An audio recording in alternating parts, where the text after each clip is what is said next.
Good evening, ladies and gentlemen. Good evening, and welcome to what I hope will be an extraordinary evening and a very surprising evening, despite it naturally beginning on a disappointing note, and that is that Christopher isn't physically with us. You'll be pleased to know that he is actually watching this event.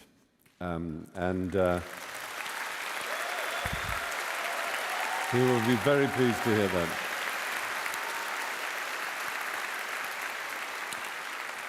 With him is his wife Carol and one of his great friends, Ian McEwan, the novelist. Amongst his many, many features, one of them is a genius for friendship, as we will discover. But I'm delighted to welcome you all to the South Bank Centre's Royal Festival Hall here. I'll tell you who you'll be hearing from, and it won't surprise you if you know anything about Christopher. You'll be hearing from Martin Amis. You'll be hearing, yes, the man himself. You'll be hearing from Christopher Buckley, from James Fenton, from Salman Rushdie. And here in this theatre, I'll be talking to Emeritus Professor Richard Dawkins. And there's a very exciting 11th hour edition. A remarkable man, a remarkable artist, a remarkable actor who's a huge, huge admirer of Christopher, as I can tell everyone in this room is.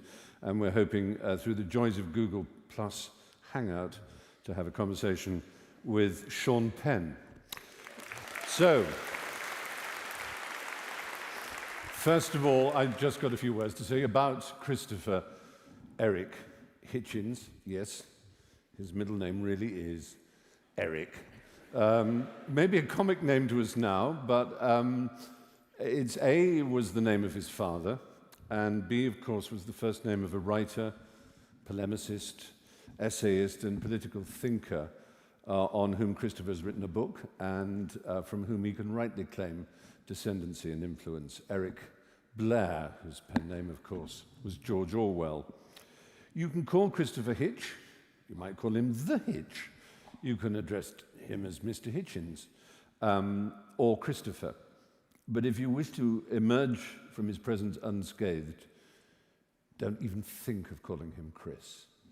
I have to explain why it's me here, why it is I here, introducing this evening.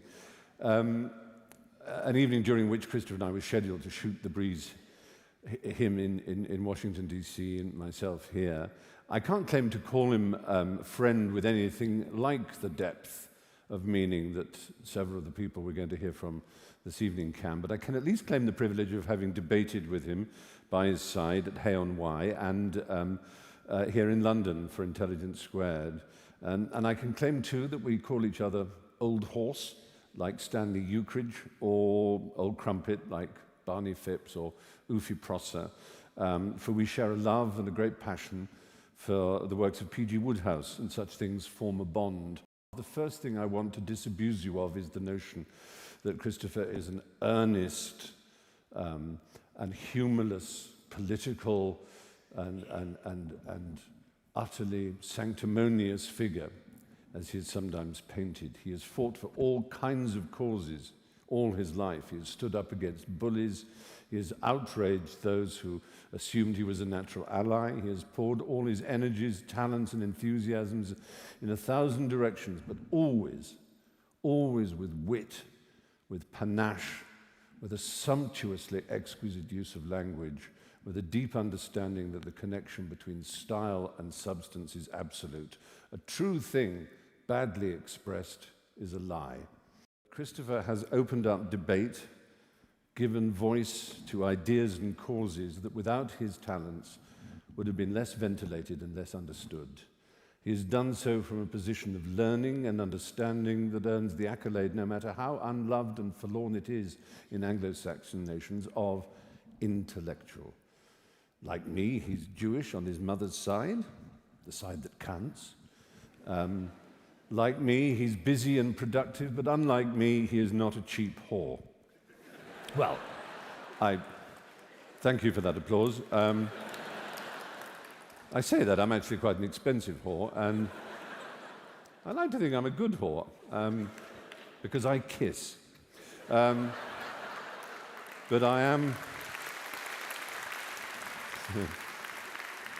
am way out of Christopher's major league. Almost everybody is. It's no accident that the great associations in his life, of which he was at the absolute center, of one of the most remarkable, talented and tight circle of friends in British cultural life of the last 50 years, who are all distinguished, not only by their supreme intelligence, their speed of wit, their range of learning and breadth of knowledge, but also quite simply, at the very level of the sentence, by their miraculous ability to put one word after another in the service of poetry, the essay, the novel, criticism, story, or political screed. Certainly he was a committed traveller, protester, pamphleteer, propagandist for the far left, a Trotskyist, an international brigadier of the old school, travelling from Cyprus to Cambodia, from Cuba to Paris, a 68ard, an old-fashioned hard-left Bolshevik dissident and dissenter. Yet somehow, Christopher has emerged, I won't say as the most important member of that group, but that would be a meaninglessly cheap and pointless thing to say, but as a very, very surprisingly influential and important figure of our times. He has become, in the words of Willie Loman, someone of account. He's torn into sacred cows like Mother Teresa and Princess Diana. He's horrified many of his apparently natural liberal left allies with his attacks on Clinton, his fervent support for the war in Iraq, and he's risen to the top of many little black books of revenge thanks to his bravura attacks on religionists, spiritual snake oil salesmen, established churches.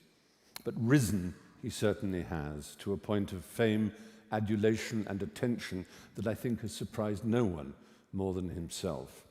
So what we're here, perhaps most of all, to celebrate is that someone in this cultural desert of celebrity worship, counter-enlightenment malice, and revealed scripture tyranny, someone has shown that there is still, in this world, especially amongst the intelligent and curious young, a furious appetite for ideas, for knowledge, for thought, and for the questioning of authority, for being, in a word from one of his best books, a contrarian.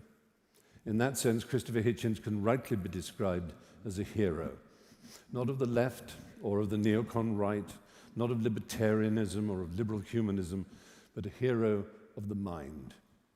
Well, he's certainly my hero, and thanks to technology, we will now be able to hear, I very much hope, we'll be able to hear from others who admire him too. And so I'm going to go and sit in that chair there and pray that the might of Google has allowed a miracle to take place. So watch me pace.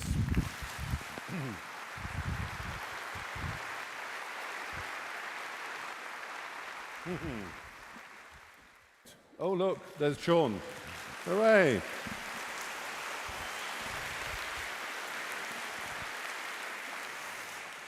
Sean Penn, welcome, and thank you very much for joining us. Can you hear clearly? Thank you. Yes, I hear you fine. Fantastic. I know it's morning in Los Angeles where you are, and as you know, it's evening and the night is closing in London.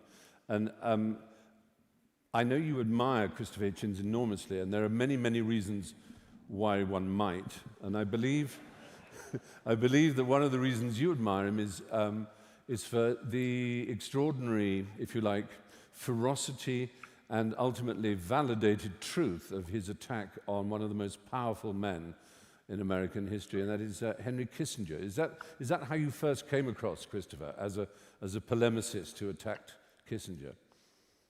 Yes, it was his book, The Trials of Henry Kissinger, that really focused my attention on his work, and then followed also by a kind of the magnificence of his language is of, I think, particular inspiration to those of us in America who have undervalued it. And then the clarity of his thought, I think, made him a particularly sharp knife in the cutting of Kissinger, who I think the original title of the book in Chris's mind was Henry, Portrait of a Serial Killer, but that was not appreciated by publishers. But I think what Kissinger was confronted with Christopher Hitchens was somebody who was not distracted by the intelligence of Kissinger or his articulation, because Chris could more than match it and had a clarity of a kind of pure and unencumbered morality that saw what Kissinger's motivations were in a way that was unequivocal. Yes. And of course, Kissinger attempted to sue Christopher, didn't he? And that turned out, we are so pleased to see you smoking, by the way. It is, it's a magnificent sight. It would be far less shocking to most audiences if you took your penis out on stage. So congratulations for doing that. And Christopher is more than a rhetorician. He does have to do that thing, and this is one of the reasons I admire him. He has to do that thing called work, where you actually have to find out facts. You have to rootle around, and you have to get them right, because the cost of getting them wrong is enormous, especially in America. It's a lawsuit. It's a lawsuit that can ruin you. And the side of Christopher that perhaps people don't understand, because it's the side they naturally never see, they see the famous, slightly shambling drinker and smoker who adorned so many platforms and made so many debates and was so extraordinary in his ability to speak perfectly without notes. Was so absolutely unbeatable in debate, possibly the greatest debater since Demosthenes. And what they don't see is the man alone in his library, or the man chasing sources, the man making sure that every word he writes is not only beautifully written, but is beautifully researched. And that is why books like the Kissinger book still bear reading time and time again, because they're kind of unarguable. Amongst the causes for which he is known, there is one, perhaps, which springs most readily to people's lips. And that is, if you like, he noticed, before many of us did, that the tide of the Enlightenment was being rolled back quite deliberately. And so he is very well known for, amongst other things, his extraordinary book, God is Not Great, How Religion Poisons Everything. And perhaps the best known, even better known than Christopher for such a thing, is the Emeritus Professor for the Understanding of Science from Oxford University, who, let us not forget it, is one of the great evolutionary biologists of his day. And I'm about to introduce him on stage now, Professor Richard Dawkins, ladies and gentlemen.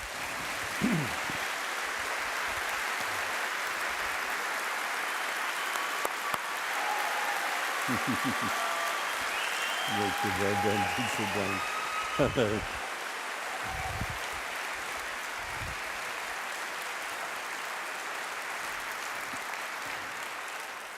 Well, Richard, in a sense, would it be fair to say that your anger at religion is not so much the prime cause of your life, it's just simply that you found it was getting in the way of a free education, of free thinking? Yes, I think my anger, probably like Christopher's, is somewhat exaggerated, and it's exaggerated because people who are very devoted to religion, when they hear any kind of criticism, however mild, they think it's angry. I think the reason is they're so unused to it, that even a relatively mild criticism, a criticism that would sound mild if it was a criticism of a piece of theatre or a restaurant or something, if it's religion, it sounds angry. So I think that's exaggerated. I mean, to the extent that I am angry, I think possibly my anger would be slightly different from Christopher's, in that he, I suppose, is angry because he sees the tyrannical God figure as a sort of dictator, a kind of North Korea Yes. horror figure. So it's of a piece with his political thinking. I'm sort of guessing there, whereas in my case, I think it's sort of educational. I feel that the subversion of young minds, teaching them the second-rate explanation for the existence of themselves and the universe, as opposed to the real one, given that the real one is so enthralling and fascinating. It's just so tawdry and so second-rate to fob them off with supernaturalism. So if, to the extent that I am angry, that's probably the main source of it. Yeah, surprisingly, I think it was Yasser Arafat who said that the history of most of the wars of the world is quarrels over whose invisible friend was more powerful. Yes.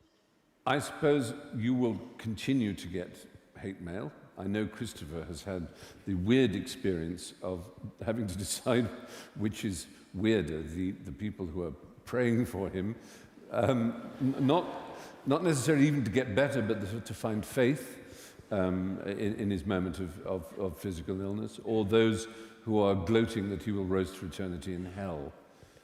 I think they're about equal in numbers, aren't they?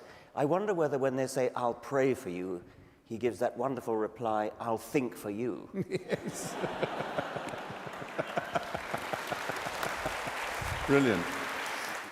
We have now someone who is of a kind of great dynasty in America. His father is probably well known as one of the most conservative spokesmen and figures of the 50s, 60s, and 70s, particularly famous for his coming to blows with Gore Vidal on many occasions on television. And his son has turned out to be one of the great comic writers of his time and had a bit of a falling out with his beloved father. Although they were of different political persuasions, he wrote a famous essay saying something, I think it was called something like, "Sorry, Dad, but I'm voting for Obama." And he's a friend of Christopher's, and he's a quite wonderful writer.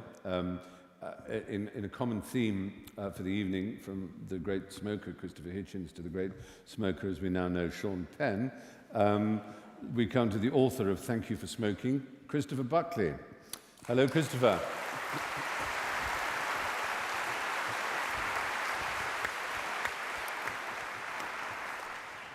How are you? Hello, Stephen. Hello, London. And hello, Christopher. Hey.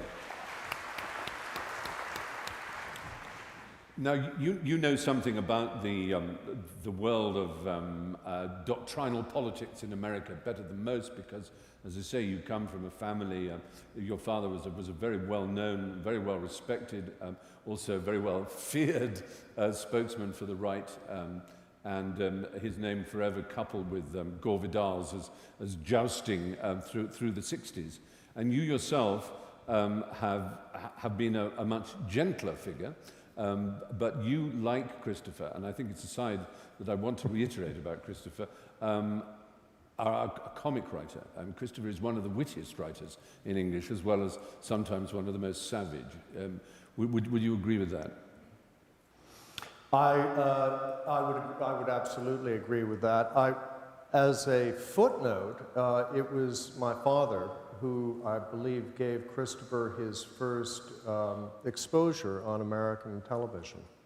And 3 years ago, Christopher made a heroic effort to attend my father's funeral mass at St. Patrick's. He flew in from Grand Rapids, Michigan, I think grabbed the last seat, but then found himself in the awkward position of being in the same church as Henry Kissinger, who was one of the other eulogists at my father's funeral mass. So he records in his marvelous book, Hitch 22, how he ducked out onto a rain-swept Fifth Avenue to have a cigarette so that he would not be counted as having been among Henry Kissinger's audience. I suppose part of the splendor of Christopher's life is the way he mixes friendship with politics. Considering he was someone of the hard left were always taken to be those figures who could weep for the masses but had no ability, as it were, to care for individuals, where he was never like that. Do you think there is a word for Christopher's politics? Well, Christopher, when I first knew him in the early 80s, when he came down to Washington to cover the Falklands crisis, I was working for as a speechwriter for George Herbert Walker Bush, or the Good Bush, as he is known, I think, over there. And Christopher, at that time, was a very hard leftist. He wrote for all the very left-wing publications. He was a correspondent for The Nation. And, but he has such a supple and, with a bow to Professor Dawkins, if I may use the term, evolutionary mind, that he made a rather interesting trajectory through the years, so that he became, in the early part of the last decade of the last century, one of the great proponents of U.S. military intervention in Iraq. It's been quite a spectacle to watch, but Christopher has never, no one would ever accuse him of having been dull. Yes, usually when... If I may say, Christopher was the Rick Blaine of Washington. I refer, of course, to the Humphrey Bogart character in the movie Casablanca. Everyone went to the Hitchens. Yes. He famously, in the, I guess it was the first years of the Clinton administration, threw a party at his flat in Washington after the White House Correspondents' Dinner, and it was the Vanity Fair party, and everyone came, and it got so big after 2 or 3 years that it had to move to a rather interesting venue right directly across the street, the Russian Trade Federation building, so which was an odd place to have a Rick's Cafe. But I mean, everyone came. On one memorable occasion, I got to, Barbara Streisand caught fire. Quite literally, by standing a little bit too close to a candle, and she really, the world was on the verge of losing Barbara Streisand. Miss Streisand's politics and my own are very divergent, or perhaps discrepant, to use a Hitchensian word. But I was one of the first responders in the Barbara Streisand self-immolation. So that's my little footnote in history. We have many other reasons to thank you, Christopher, but it's been extremely enjoyable. And thank you for taking the time. And bless you. And bye-bye. Thank you very much. Thank you.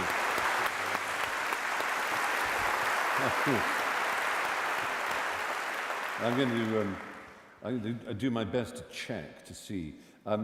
Without giving away too many secrets, you know how technically advanced Christopher and his wife are by the fact that they both have an AOL address. I know. It's just, talk about, it's like Lady Bracknell, the unfashionable side of the square. I tried to persuade Blue, who's Carol, who is Hitch's wife, to see if she could use an instant messaging system. They don't seem to have managed to do that. She did say she might even try and text me, so we'll see if we've got any words of wisdom yet from here on my thing here. Oh, hello. Yes. Actually, she's chosen email, which is really clever of her. We've got contributions here. Let the games begin. It starts.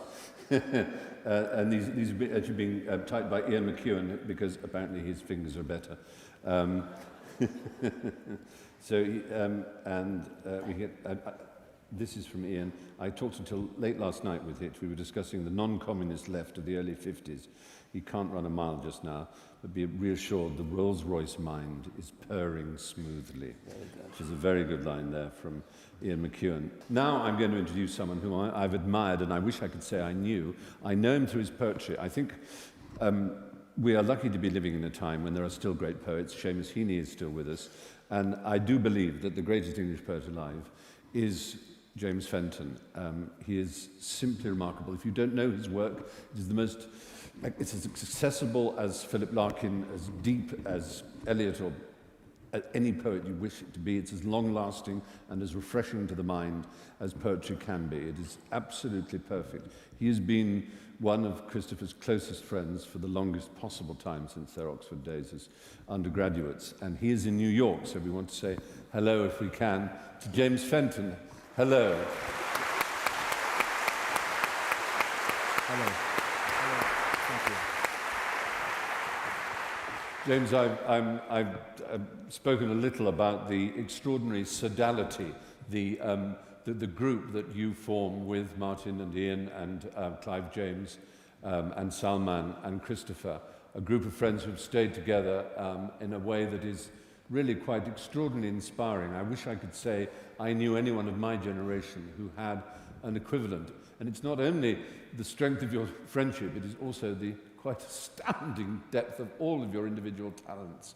When this evening was planned and Christopher knew that he wasn't going to be able to take part, one of the things that he was very excited about was the possibility of you reading a poem. And I know we'd all love to hear that.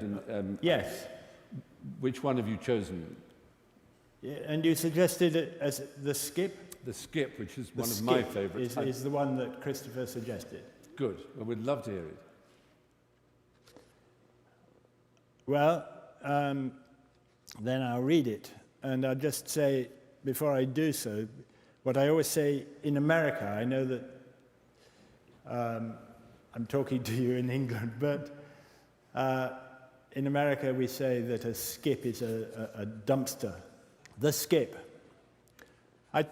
I took my life and threw it on the skip, reckoning the next door neighbours wouldn't mind if my life hitched a lift to the council tip with their dry, rotten rubble. What you find with skips is the whole community joins in. Old mattresses appear, doors kind of drift along with all that won't fit in the bin, and stuff the binman can't be fished to shift. I threw away my life, and there it lay, and grew quite sodden. What a dreadful shame, clucked some old bag and sucked her teeth. The way the young these days, no values, me I blame. But I blamed no one. Quality control had loused it up, and that was that. Enough said. I couldn't stick at home. I took a stroll and passed the skip and left my life for dead. Without my life, the beer was just as foul, the landlord still as filthy as his wife. The chicken in the basket was an owl, and no one said, Jim lad, where's thee life? Well, I got back that night, the worse for wear, but still just capable of single vision. Looked in the skip, my life, it wasn't there. Some bug had nicked it without my permission. Okay, so I got angry and began to shout and woke the street. Okay. And I was sick all down the neighbour's van. And I disgraced myself on the parquet. And then, you know how, if you've had a few, you wake at dawn all healthy like sea breezes, raring to go and thinking, clever you got away with it. And then, oh, Jesus, it hits you. Well, that morning, just at 6, I woke, got up, and looked down at the skip. There lay my life, still sodden on the bricks. There lay my poor old life, arse over tip. Or was it mine? Still dressed, I went downstairs and took a long, cool look. The truth was dawning. Someone had just exchanged my life for theirs. Poor fool, I thought. I should have left a warning. Some bastard saw my life and thought it nicer than what he'd had. Yet what he'd had seemed fine. He never caught his fingers in the slicer the way I'd managed with that life of mine. His life lay glistening in the rain, neglected, but still a decent and authentic life. Some people I can think of, I reflected, would take that thing as soon as you'd say knife. It seemed a shame to miss a chance like that. I brought the life in, dried it by the stove. It looked so fetching, stretched out on the mat. I tried it on. It fitted, like a glove.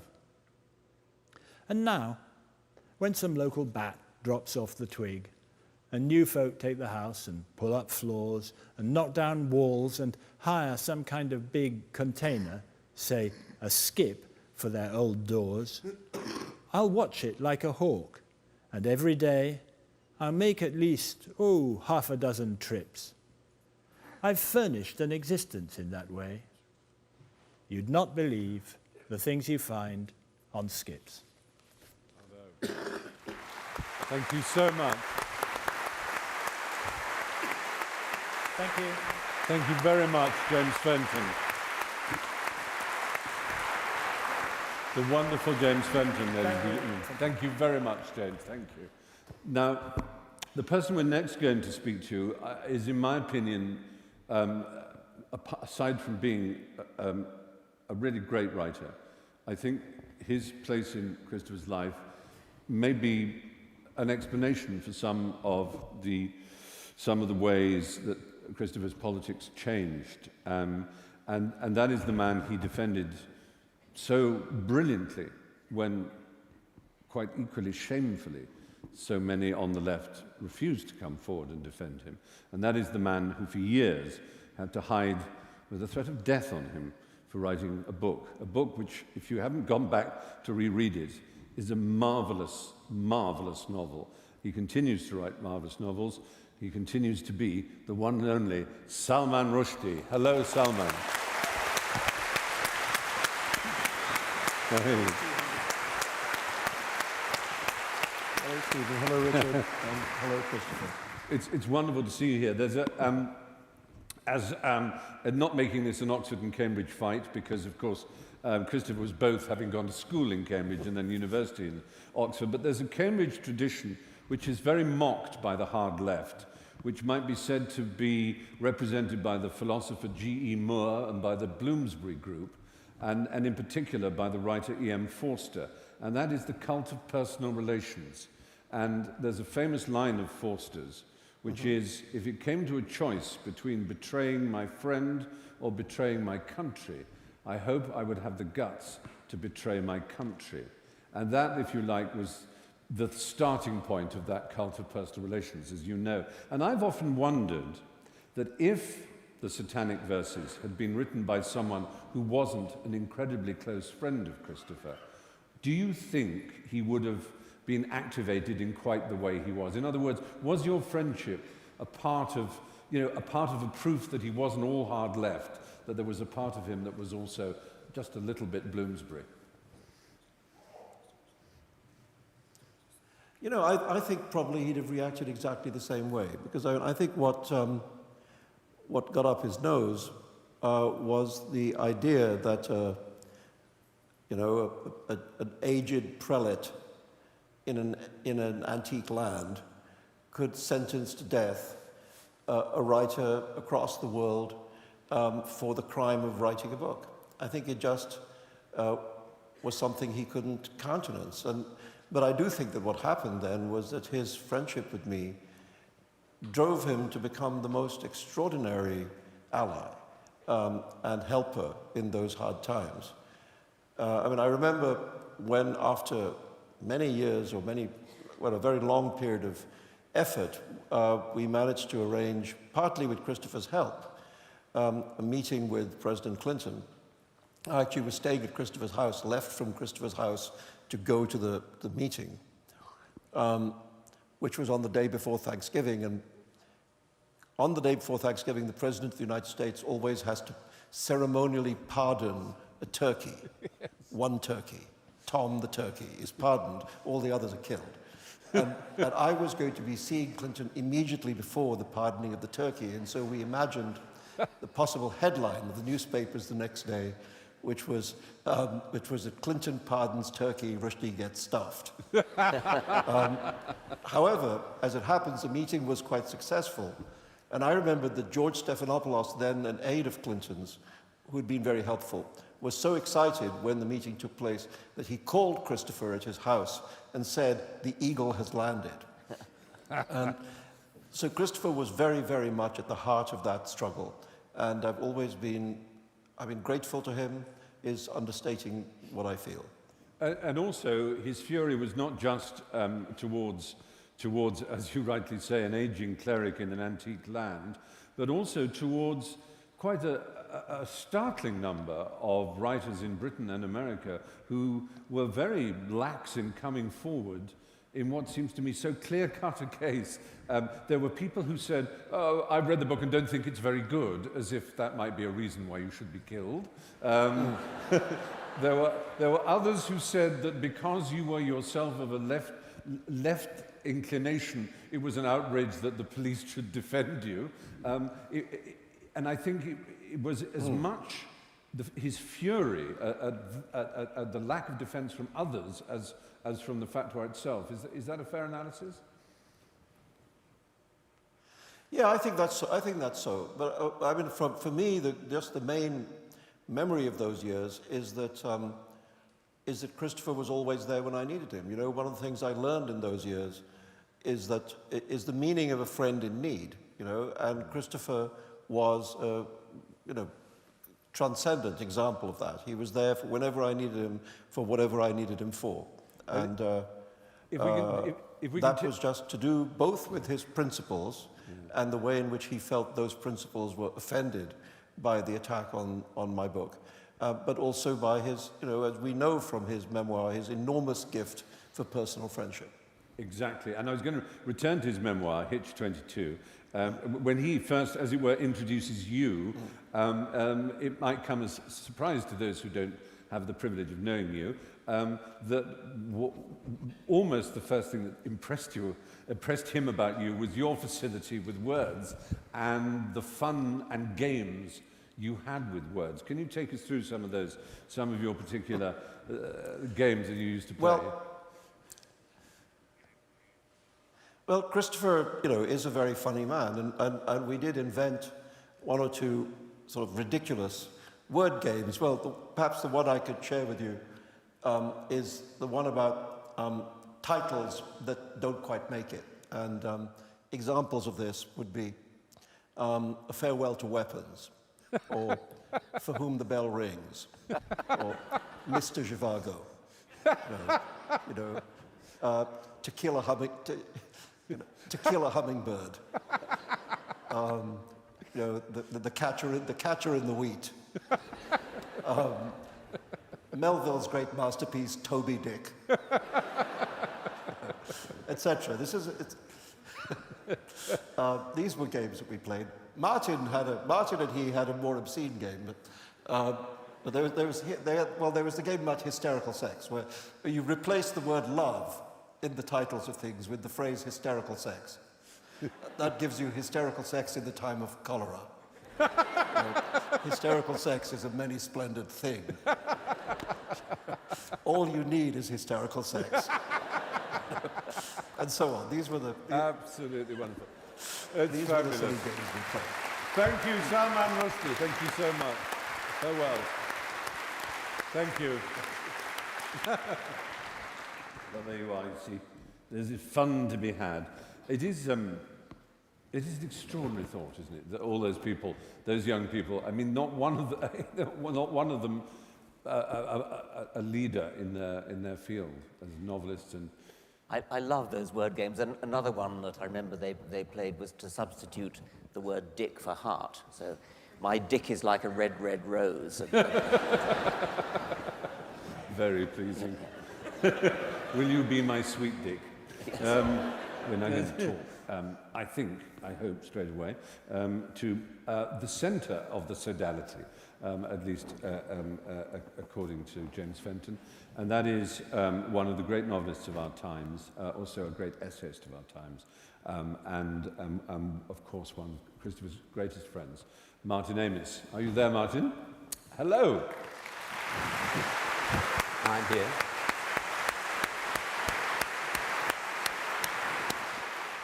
You stayed friends throughout a long period of history, and in which you all became such extraordinarily successful people, and that just 2 years ago, there was an exhibition of photographs because you were engaged for a few years to Angela Gorgas, the photographer, who was a friend of you all, I think. We've got some of the pictures from the National Portrait Gallery exhibition here. Here is one with Angela and Hitch. In this photograph, we see Angela Gorgas living up to her nickname of Gorgeous, and Christopher too looking handsomer than any man has the right to be, with a baguette in his top pocket instead of a fountain pen. The next picture is called Hitch and is a portrait, I think. And there he is absurdly handsome, and the hair on his chest is actually grown up to his throat now. And you could have a long lunch with Hitch, which would turn into a long dinner. And then as you went to bed at 4 o'clock in the morning, reconciled to a hangover that would last a half a week, you'd wake up and with a groan 12 hours later and find that Hitch had written 2 3,000-word pieces about John Locke and John Stuart Mill. This was one of the most galling things about him. He could hold his drink, and sometimes he'd stay up all night and then go and do a TV program with Germaine Greer and Norman Mailer. But it wasn't on that occasion that he staggered up to Norman Mailer, and in his own description, stinking drunk he was, Hitch. He said he went lurching and burping up to Norman Mailer and said, "I read that interview where you said that I and Martin Amis and Ian Hamilton form a homosexual clique in the London literary world." And he said, "I just want you to know that I think that's very unfair to Ian Hamilton." And then he went lurching and burping off, thinking, that didn't turn out quite as I wanted it to. well, of course, there is the eternal mystery, which will join the mysteries that Thomas Browne mentioned in, that we will never know what name Achilles took when he went among women, and we will never know the song the siren sang, and we will never know the names of the 2 men in the Conservative government whom Hitchens bedded when he was a young undergraduate. But I don't expect you to give the game away, but it's an intriguing game that will be played forever. But you can see why they bedded him, because he was rather a beauty. And the other picture here, again with cigarette, but most surprisingly with a brace of pheasants. And it's entitled, of all things, Hitch on the Rothschild Estate. We agreed that the idea that the Bollinger Bolshevik was inherently hypocritical had to be kicked out. Why should only right-wing people be able to enjoy champagne? And Christopher very much relished the high and the low. But I would like to tell this little story about, I think shows how he felt about class. We were in a restaurant, a tiny restaurant. There were 2 elegant, decadent young men interminably and unignorably badgering the staff to rearrange the tables so that they could accommodate the large party they accepted. We were middle bohemian. They were minor gentry, I would say, and they had that look of people who await with epic calm the deaths of elderly relatives. And one of these young men came up and swooped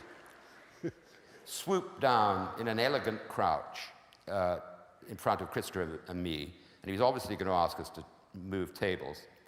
And he pouted up through his fringe and said, after a flirtatious pause, "You're going to hate us for this." And Christopher said, "We hate you already."